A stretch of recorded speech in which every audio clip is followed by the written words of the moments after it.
와서 잘 이해하도록 인도하여 주옵소서. 주님, 우리가 지난 몇 달 동안을 로마서를 계속 공부합니다. 기독교의 기본과 주님 원하시는 기초를 다지는 책인데 배워갈수록 하나님을 아는 지식이 늘면서 우리가 더욱더 성숙하도록 인도하여 주옵소서. 말씀을 듣고 또 잊어버리는 어리석은 자가 되기를 원치 않습니다. 말씀 듣고 구체적으로 우리 생활에 적용하도록 인도하여 주옵소서. 감사하며 예수님의 이름으로 기도합니다. 아멘. 오늘 제 설교 제목은 약한 자를 품는 사랑의 공동체입니다. 약한 자를 품는 사랑의 공동체 한번 해볼까요? 시작! 약한 자를 품는 사랑의 공동체. A loving community that accepts people with weak faith. 믿음이 연약한 자를 품는 공동체가 되어야 된다는 그런 말씀으로 저와 여러분이 은혜를 나누기를 원합니다.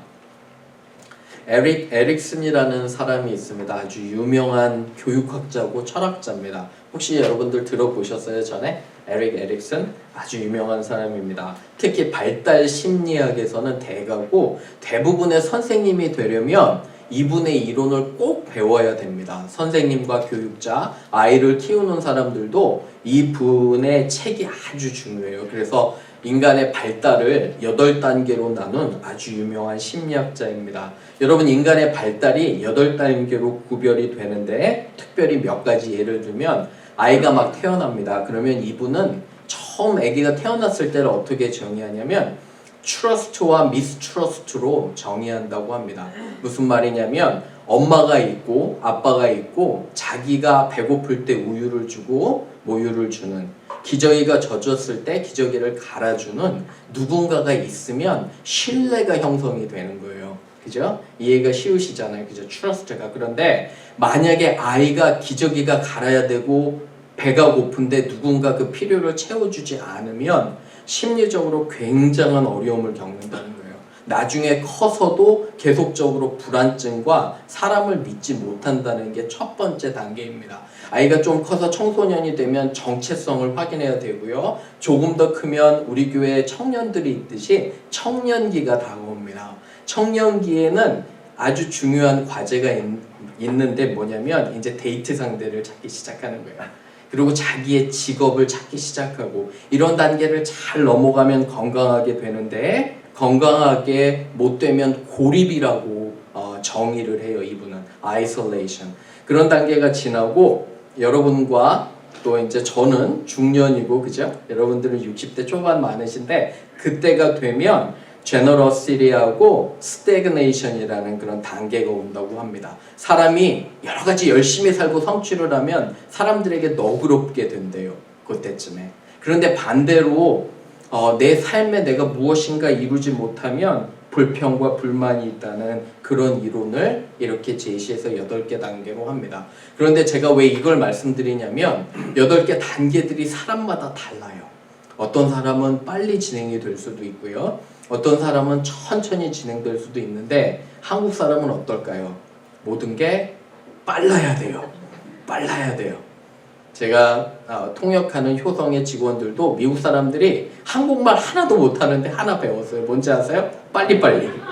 빨리빨리. 이거는 어디서 배웠는지 저한테 제가 뭐 이렇게 굼뜨게 하고 있으면 빨리빨리 하라고 저에게 이렇게 조크로 합니다. 얼마나 급한지요. 한국을 가보면 판교라는 데가 있는데 여러분 그거 아세요? 영어 유치원이 유명한데 어떤 좋은 영어 유치원에 보내려면 유치원을 준비하는 유치원이 있대요.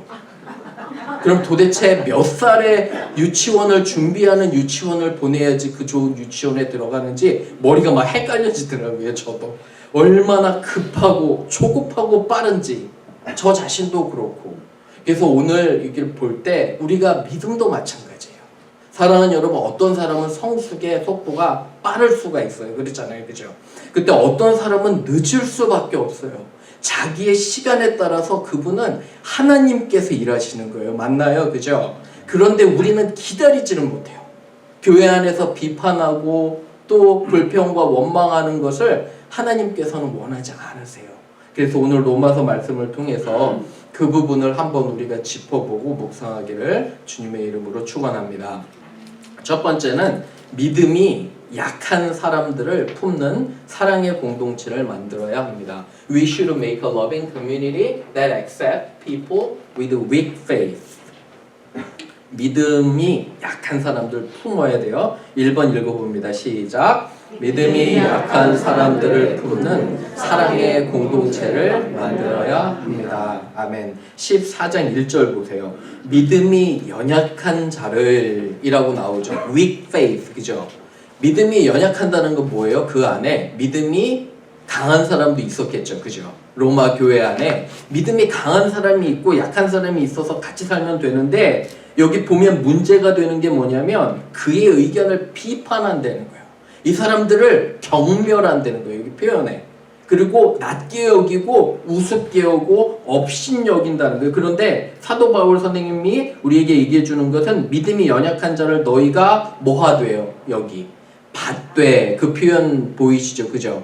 너희가 믿음이 연약한 자를 받되. 무슨 말이냐면 받는다는 건 accept 하는 건데 있는 그대로 사랑하고 존중하고 받는 거예요. 클릭, 서로 끼리끼리 노는 거 하나님께서 정말 원하지 않으시는 거예요. 우리와 다른 사람이 올지라도 충분히 받아들여질 수 있는 그런 공동체가 귀한 공동체지, 우리가 무슨 사교 클럽이에요? 아니면 세상이 말하는 그런 마을회관도 아니고 절대로 끼리끼리 놀면 안 돼요. 받고 그 사람을 있는 그대로 인정하는 거예요. 그런데 2절 보세요. 2절에 사도 바울이 구체적인 예를 드리는데, 먹는 거. 한국 교회들도 먹는 거에 참 갈등이 많아요. 보통 목사님들이 얘기하는데 저한테 부엌에서 대부분 싸움이 난대요. 그거 아세요? 험담과 싸움이 부엌에서 난다고. 똑같아요. 로마 사람들도 2000년 전에 로마 사람들도 먹는 것 때문에 이렇게 참 스트레스 받고 이렇게 하는 거예요. 2절 보세요. 어떤 사람은 모든 것을 먹을 만한 믿음이 있고 믿음이 연약한 자는 채소만 먹느니라. 보세요. 그런데 이건 백그라운드 인포메이션 좀 필요해요. 왜 그러냐면 베지테리안, 채소 먹는 사람을 뭐라 하려는 게 아니에요. 여기는 이 당시에 로마에서 고기들은요, 많은 경우에 우상에게 바쳐진 고기들이었어요. 그게 우상에게 많이 바쳐지고 시장에 유통이 되는 거예요. 그러면 사람들이 사서 먹는데 믿음이 연약하거나 새로 시작한 사람들은 먹기가 꺼려하잖아요. 그렇죠? 성숙한 사람들은 우상이 아무것도 아님을 알아요. 알기 때문에 먹나 안 먹나 상관이 없어요. 그런 것들은. 우리가 마치 제사 음식 있잖아요. 제사하는 건 잘못이지만 제사 음식을 먹고 안 먹는 거는 상관이 없어요. 왜 그러냐면 다 우상은 아무것도 아니기 때문에. 그런데 연약한 사람이 있어요. 연약한 사람들은 먹기가 꺼려지는 거예요. 그럴 때는 그 사람들을 결단코 비판하지 말라고 사도 바울이 말씀하시는 겁니다. 여기 보시면 고린도전서 1장 우리 한번 읽어볼게요. 고린도전서 8장 4절과 9절 10절인데 한번 읽어볼게요. 시작. 그러므로 우상의 재물을 먹는 일에 대하여는 우리가 우상은 세상에 거부하며 또한 하나님은 한 분밖에 없는 줄 아노라. 그런즉 너희의 자유가 믿음이 약한 자들에게 걸려 넘어지게 하는 것이 되지 않도록 조심하라. 지식 있는 내가 우상의 집에 앉아 먹는 것을 누구든지 보면 그 믿음이 약한 자들의 양심이 담력을 얻어 우상의 재물을 먹게 되지 않겠느냐. 이렇게 말씀하시는 거예요. 약한 자들이 분명히 있어요. 감당하지 못하는 사람이 있어요. 그런 사람들을 비판하지 말고 우리가 그 사람들을 위해서 오히려 내 자신을 더 조심하는 거예요. 내 자신이. 목회자로서 저는 그 많은 게 몇 개가 있어요. 효성 직원들은 저한테 자주 왜 목사님은 술을 안 먹냐고 물어보는데 그리고 술 얘기가 많이 나오는데, 그죠? 그리고 한국 가실 때 저한테 소주 선물해 주시고 이러시는 분들이 많은데, 제가 그분들한테 말씀드리는 게, 혹시 믿음이 연약한 자들이, 그죠? 제가 그런 행동을 보일 때 하면 상처받잖아요. 그죠? 그리고 제가 그들을 비판할 수 없어요. 왜 그러냐면 이 믿는 사람으로서 사도 바울도 마찬가지예요. 모든 것을 먹을 수 있는 자유가 있었는데 그 사람들이 실족할까봐, 어려워질까봐 우리는 정말 아이들처럼 대해주는 공동체가 되어야 됩니다. 아멘? 그죠? 인내심을 가져야 돼요. 헌금 안 낼 수도 있어요. 교회 헌금 필요한데 아니에요, 여러분. 제가 항상 강조하는데 하나님은 여러분의 돈이 필요하지 않으세요. 충분히 저 잘 먹고 살아요. 걱정 안 하셔도 돼요. 여러분들이 하나님께 헌금을 내는 건 내 믿음으로 내는 거잖아요. 못 낼 수 있어요. 비판하면 안 돼요. 하나님께서 그 적절한 시간에 그 형제 자매의 마음을 강하게 터치하시면 그때 분명히 낼 수 있어요. 그렇죠? 그죠? 헌금, 새벽 예배 가서 열심히 가는데 어떤 사람들 보고 왜 너는 안 나오냐고, 그죠? 이렇게 정죄하고 하면 그 마음에 새벽 예배에서 받은 느낌, 은혜는 어디 다 가 있는 거예요. 그죠? 사랑하는 공동체를 만들길 주님의 이름으로 축원합니다. 두 번째 갑니다. 사람마다 서로 다른 것을 인정하고, 다르다는 거예요. 인정하고 비판하지 말아야 됩니다. We should acknowledge that we are different and we should not criticize each other. 다른 거 2번 읽어봅니다. 시작. 사람마다 서로 다른 것을 인정하고 비판하지 말아야 합니다. 아멘. 4절 보세요. 남의 하인을 비판하는 너는, 그죠? 남의 하인은 누구냐면 여기 보시면 다른 이웃이 남의 하인들이라는 거예요. 그죠? 내 하인이 아니에요. 다른 사람들의 하인인데 그 주인이 누구냐면 하나님이라는 거. 여기 보세요. 그 서는 것이나 넘어지는 것이 그 하인들은 자기 주인에게 책임이 있는 거예요. 주인에게만 책임이 있어요. 그가 세움을 받으리니 이는 그를 세우시는 권능이 주께 있음이라. 무슨 말이냐면 다른 사람들은 우리의 하인이 아니에요. 누구의 하인이에요? 하나님의 하인이에요. 그죠? 하나님께 결국 책임을 하나님께서 다 물으실 거예요. 하나님 앞에서 하나님께서 그 사람들이 일하는 거지 우리가 책임지는 게 아니라는 거예요. 존중하라는 거예요. 그렇기 때문에 그래서 우리가 믿음 가운데 우리와 다른 사람이 있어도 서로 존중하고 사랑해야 되는 거예요. 그리고 5절 한번 보세요. 5절에 어떤 사람은 이날을 저날보다 더 좋게 여기고 어떤 사람은 모든 날이 똑같고, 무슨 말이냐면 유대인 중에 안식일을 귀하게 여기는 사람이 있었어요. 그죠? 율법을 귀하게 여기는 사람이 있었는데 비판하지 말라는 거예요. 그럴 수도 있다는 거예요. 어떤 사람들은 다 모든 날이 중요해요. 여러분 주일날만 중요한 게 아니라 월요일부터 토요일까지도 중요하죠. 그렇죠? 모든 사람이 다 중요할 수 있지만 어떤 사람은 특별히 중요할 수 있어요. 비판하거나 판단하지 말라는 것을 이렇게 얘기합니다. 요새 사람들이 쓰는 말이 오지랖이라고 들어보셨어요? 오지랖? 충고가 아니라 충고와 오지랖의 차이가 무엇인가, 뭐 여러 가지 그런 예능 프로그램에서도 이렇게 얘기를 하더라고요. 우리는 서로의 바운더리를 중시 여겨야 돼요. 진정으로 충고할 때는 여러분 두 가지가 필요해요. 뭐냐면 첫 번째는 충고할 때 많은 기도가 필요해요. 아멘. 누군가 무엇인가 어려운 얘기를 할 때 결단코 절대로 그냥 하지 마세요. 제가 정말 간곡히 부탁드리는 것은 특별히 어려운 일일수록 많은 기도와 간구가 필요해요. 여러분 기도하지 않고 그 사람에게 섣불리 어드바이스 하잖아요. 충고하면 듣지도 않을 뿐더러 관계도 망치고 전혀 도움이 안 돼요. 왜 그런지 아세요? 여러분들이 비판하려고 충고하는 거예요. 근데 기도를 많이 하는 사람들은 그 사람을 진정 사랑해요. 그래서 진심으로 기도하는 거고, 두 번째는 우리 자신을 돌아봐야 돼요. 비판하기 전에 기도 먼저 하고 내가 정말 하고 있는지.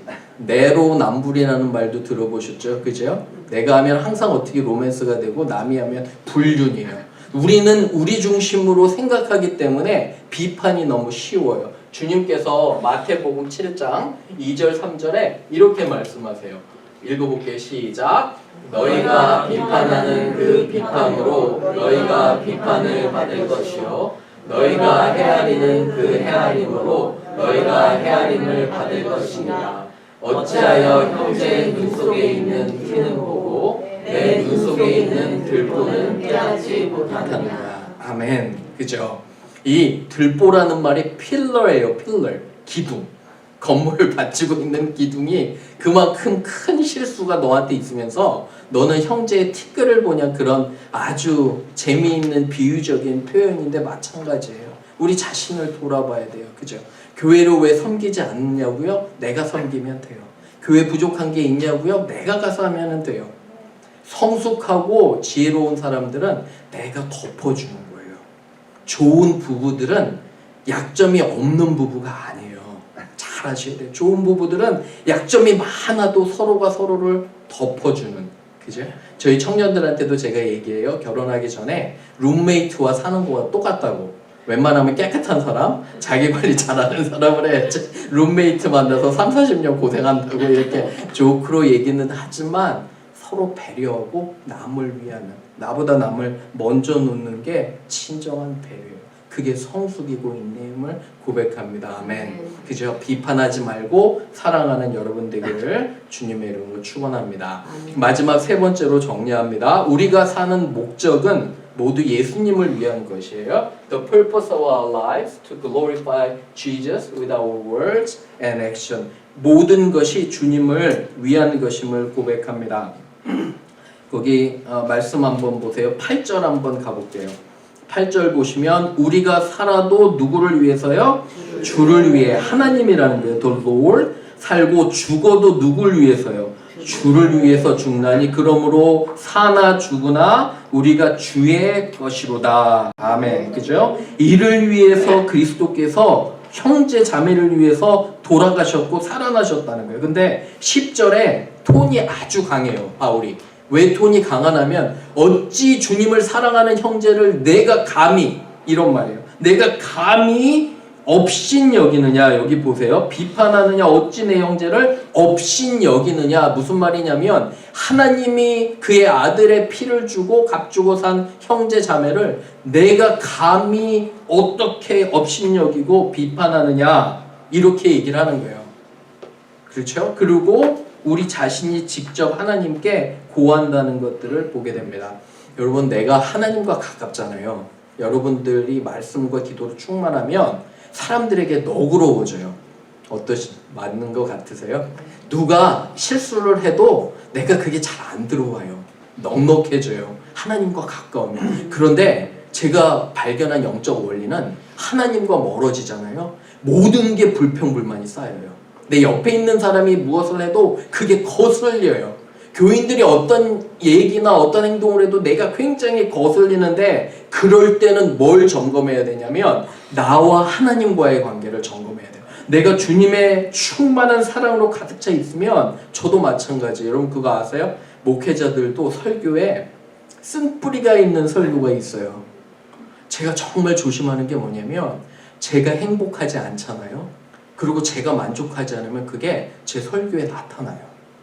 그런데 제가 행복하잖아요. 그러면 설교에 제가 행복한 게 나타나요. 저는 그런 목회자가 되고 싶어요. 정말 제가 먼저 행복하고 주님 안에 충만해서 여러분들의 어떤 것도 다 품을 수 있는 그런 목회자였으면 좋겠어요. 결단코 쓴소리나 그런 것을 하는 것이 아니라, 물론 하나님의 법을 가르치지만 그렇게 해야 되잖아요. 그죠? 꼭 여러분들이 기억하셔야 돼요. 형제, 특별히 주님 사랑하신 형제를 비판하면 안 돼요. 그래서 원칙은 내가 그리스도와 함께 십자가에 못 박혔다는 거예요. 그렇기 때문에 이제는 내가 사는 것이 아니라 오직 내 안에 그리스도께서, I have been crucified with Christ. I no longer live, but Christ lives in me. The life I live in the body, I live by faith in the Son of God who loved me and gave himself for me. 나를 사랑하시고 나를 위해 그 자신을 드리신 예수님을 믿는 믿음, 그분을 위해서 내가 이제 산다고 성경은 분명히 말씀하시잖아요. 아멘. 그죠? 그렇기 때문에 내 안에 사는 그리스도로 인해 형제 자매를 깊이 사랑해야 되는 거예요. 말씀을 또 마치며 이야기 하나, 제가 예전에 봤던 프라이드 그린 토메이로라는 그런 영화가 있어요. 아주 좋은 영화인데, 가족에 대한 영화인데 아주 말썽장이 여자아이가 하나 있어요. 말이란 정말 안 들어요. 엄마 아빠 말도 정말 안 듣고. 그래서 한번 오빠가 불러서 비싼 진주를 하나 사서 오빠한테 불려주면, 그 오빠가 동생한테 보여주면서 너는 이 진주와 같다고. 지금은 비록 까칠까칠한 모래 같지만 내가 사랑하고 있고 우리 가족이 다 너를 사랑하기 때문에 그 기도로 이게 진주가 될 거라고 이렇게 얘기하는 장면이 아직도 있어요. 사랑하는 여러분, 우리 안에 어떤 사람들은 까칠까칠한 모래가 될 수도 있어요. 그죠? 그렇지만 우리의 사랑과 기도와 인내로 그것을 쌓아가다 보면 그 사람이 어떻게 돼요? 진주가 되는 거예요. 저는 정말 간증이 우리 교회에 잠깐 들렸던 청년들, 보통 1, 2년, 2, 3년 있는 형제 자매들 있잖아요. 가끔 저한테 소식을 듣는데 정말 여기 왔을 때는 모래처럼 까칠까칠했었어요. 그런데 지금은 제가 간증이 진주로 변해가는 걸 느껴요. 말에서, 행동에서. 불과 얼마 되지도 않았는데, 그리고 가끔 한국을 가서 만나보면 이 형제 자매들의 그런 신앙이 얼마나 많이 성숙하고 성장했는지 몰라요. 진정한 사랑은 비판하는 게 아니에요. 그 영혼을 위해서 기도하고 기다리고 인내하는 거예요. 그럴 때 하나님께서 그 영혼을 바꾸시는 것을 믿습니다. 아멘. 그죠? 그런 공동체를 만들어 가기를 주님의 이름으로 축원합니다. 아멘. 우리 같이 기도할게요.